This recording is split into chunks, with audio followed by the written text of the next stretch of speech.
Let's get straight into our interview now. So, as mentioned in the news, power being restored at Sibanye-Stillwater's Beatrix gold mine in the Free State.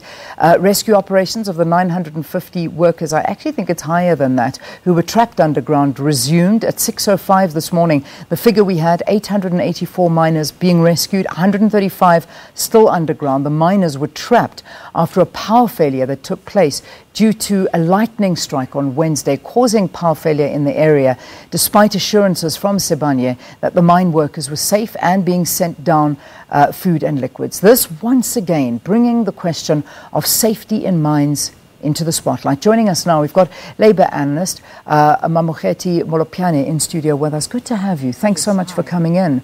I mean, this story, again, it almost feels unacceptable that there was no generator, that the generator didn't kick in as soon as the power went down to bring these lives back to service. We're talking about 1,000 miners.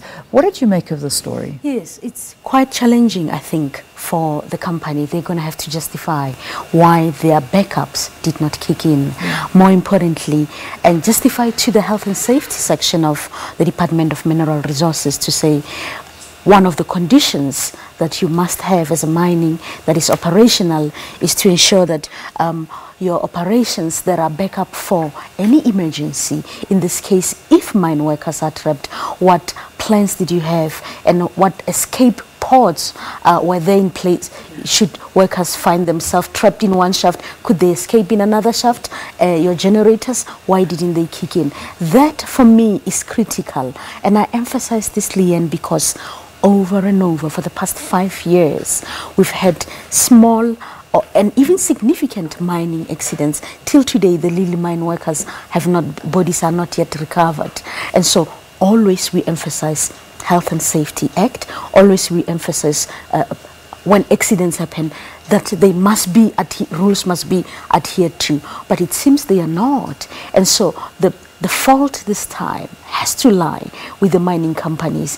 And I think the DMR, if it wants to be perceived serious as a regulator, as an enforcer of regulations, must take action. Yeah, I mean, it's hard to understand that you have that amount of workers underground and the contingency plans are not working, that the generator doesn't kick in, that the electricity fails. I mean, it's something that it's very difficult to comprehend, which again brings to question, are these lives valued?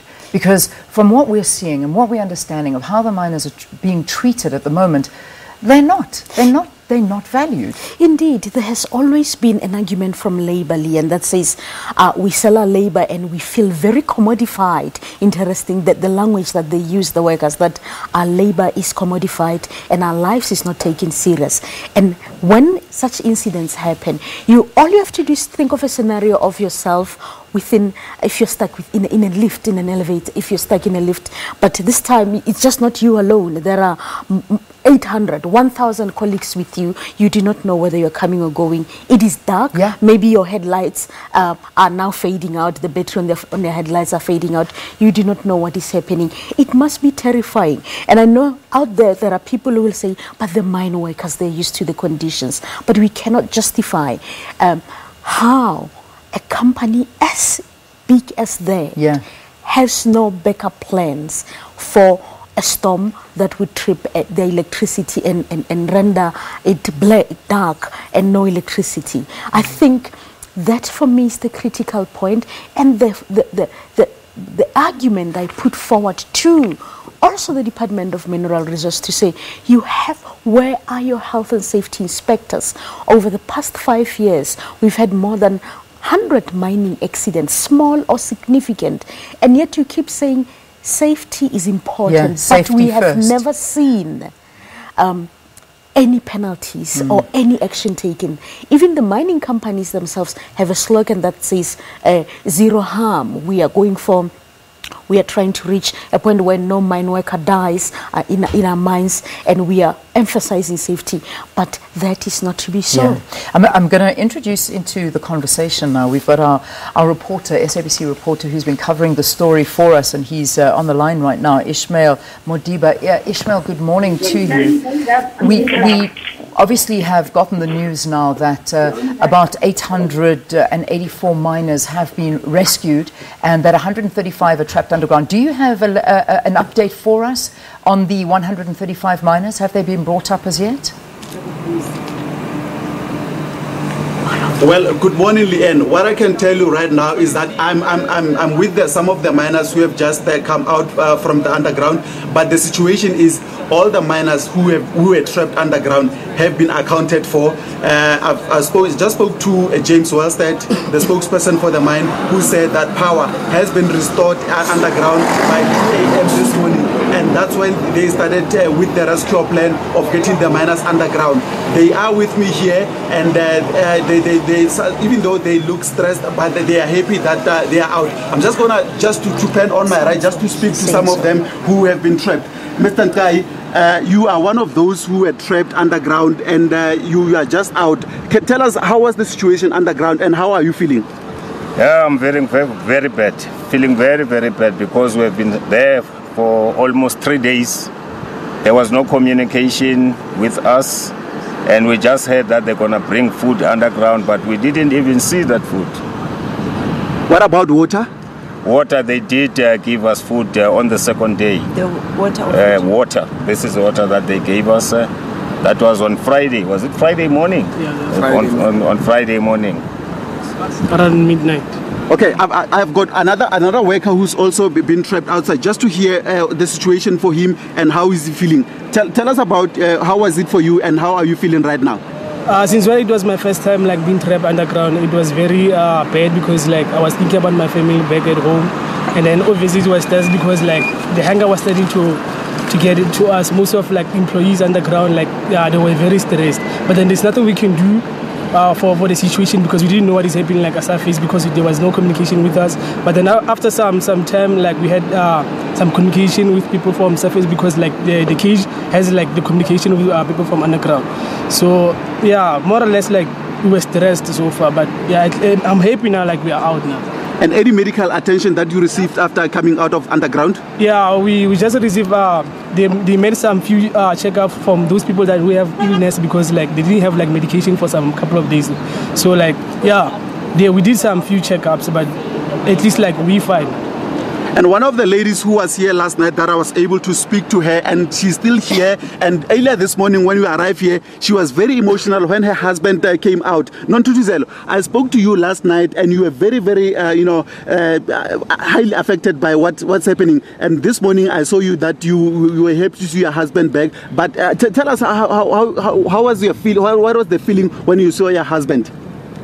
You know, when I saw my husband, my heart was aching and I just cried because of happiness that I've seen him again.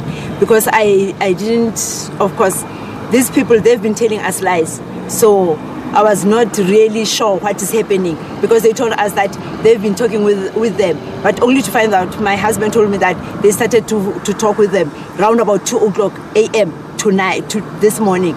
So all this time we've been sitting here, not sleeping at home. The children are alone there, waiting for our family to come out. They are just coming now. Well, Leanne, that is the situation for now at this mine. We can safely say that from the information that has surfaced is that the workers have been accounted for, and that is the situation. It looks like it's now business as usual as the buses are coming in and the trucks are coming in. So we'll just have to wait and hear from the mine management as to how the day is going to progress. Are the workers going to knock off for duty? But it looks like they are. It's back to work. Leanne? So right, Ishmael, I just want to get an official confirmation from you. When you say that all of the miners have been accounted for, the ones that were trapped underground, are you saying that everyone has now been brought to the surface? Even those miners, those 135 that were still underground, are they now on the surface? From the information that we received earlier on when we arrived, when I spoke to James Wellstead, he initially said it was only 7 that were still underground. But later, those who came, there was another mine personnel who just came to say everybody has been accounted for, so no one is trapped underground. That's why I can say it looks like it's now beginning to be. It looks like it's business as usual, as there are trucks that are coming in and also trucks and buses ferrying some of the workers. As you can see on my right, there's another bus with the workers that were also trapped. But yeah, you can see that they also but that is the situation so far. Leanne?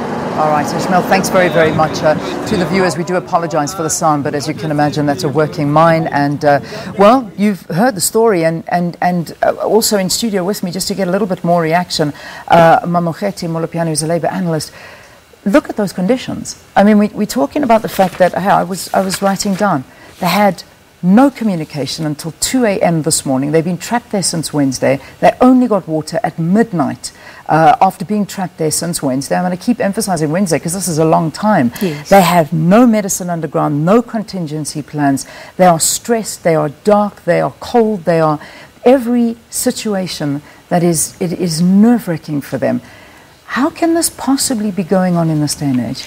Well, it goes on because the regulator does not really put emphasis on safety. And by that I mean mining companies or employers can simply get away with shortchanging measures they've put in place on rescue. Secondly, and your reporter was saying it looks like it's about to be business as usual. I do hope it does not become that. I hope because not even though there is no tragedy of somebody who has passed, 950 plus 950 miners trapped underground in any mining economy is a crisis, would have called for people to be held responsible, would have called for leaders in the mining industry to be summoned to account for what has happened. And I think that must urgently happen. Yeah. It is a shame really if it was to be business as usual, because then it would put more truth and validate arguments put forward by Labour, whether it's NUM, whether it's AMCU, that says mine workers' life is treated as nothing and is commodified for as long as it can provide labour and is expendable. Yeah, you know, we look at the conditions that are underground at the moment. I mean, one would think after all these years of mining is not new to South Africa. It's something that's been around for centuries. You'd think that they would have emergency supplies in there, whether it be medicine, whether it be oxygen, whether it be water. You know, there's major concerns in the mindset to help with the mental mindset of people that are working underground. I mean, this is not a normal environment to be working in, never mind to be trapped in. Is that ever included in the guidelines for safety, that these should be made available and it should be compulsory? Excuse me, it is always included. In fact, emphasis is put on that you must have a proper contingency plan in case of an emergency. You must have a way of ensuring that you can communicate with the workers that are trapped underground.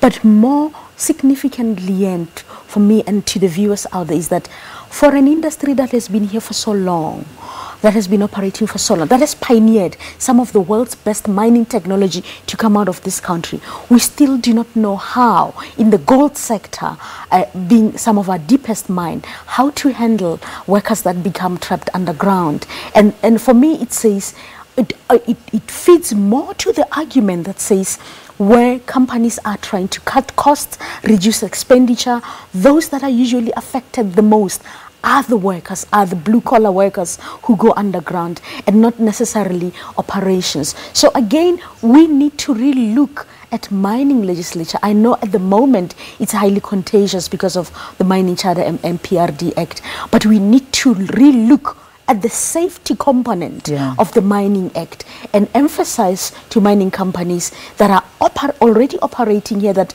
yes, your license can be withheld, your operations can be stopped should accidents like this happen, and you do not put evidence enough forward to say we did all we can to prevent it from happening.